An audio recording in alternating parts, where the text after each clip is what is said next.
Աշտարակով անցնելիս նույնիսկ մի քանի րոպեով ես անպայման պետք է այցելեմ գեղանկարիչ Վահան Խորենյանին, որի տուն արվեստանոցը հենց Բերդաթաղում է։ Խորենյանը մի հատ հետաքրքիր բան արեց, ինքը ոչ մի բան տեղից չշարժեց, ինքը փորձեց դրա վրա կառուցել այդ ամեն ինչը, ու այս ժայռերը, որոնք որ կային, հենց էլ մնացին։ Մեծ հայք, փոքր հայք, ընդհանրապես ինչ որ կապված է մեր պատմության հետ, ինչ որ կապված է հայի իմ ցեղի հետ ոնց էլ ասել Իրասարյանը, բոլորը իննա, բոլորը հետաքրքրում են։ Այսօր ավարայրը ավարտել են,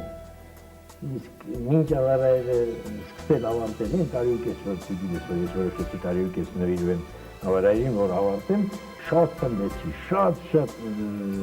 ուժ դրեցի, որ գնամ պատմական Հայաստան, տեսնեմ նոր գամ ավարտեմ։ Մասից տարը բարձացանք, անցանք, եկանք իմ Բայազետ։ Ամենտեղ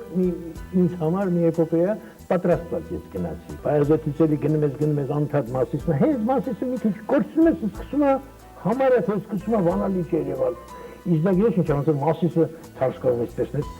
ուժ ես առնում նորից, ոնց չգիտես որ կողմն ես։ Ես իմ առած ուժից գիտեմ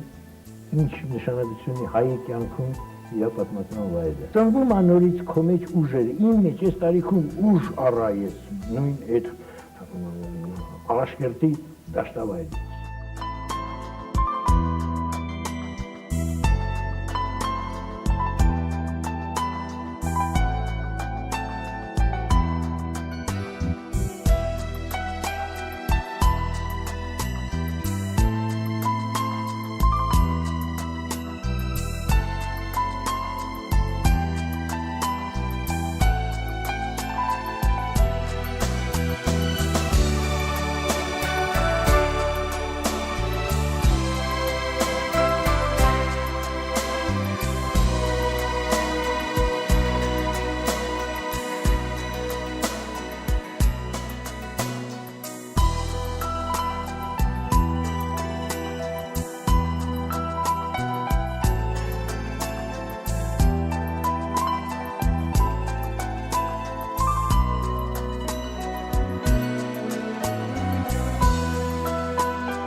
Այս նկարը նկարելուց ուզում եմ ցույց տամ ոնց է մարդը, ընդհանրապես մարդը պայքարելով կայանում նույն ազատությունը, նույն այսօրվա օրը, ամեն օր պիտի պայքարես, որ լինես ոտի վրա, որ քո զբաղվես քո ուզած բանով եւ քո երկրում ապրես։ Այս տարվա փետրվարի սկզբին որոշեցի տարի ու կես անընդհատ աշխատեմ եւ ավարտեմ։ 10 ամիս մնաց ուղիղ որ լրանա, որ ժամկետ չդնեի անվերջ է, նկարչությունը ընդհանրապես անվերջ է։ Ինչ առաջարկեն, ես պատրաստ եմ նկարը ցուցադրել Երևանում, Աշտարակում, իմ տանը, գնամ ապրեմ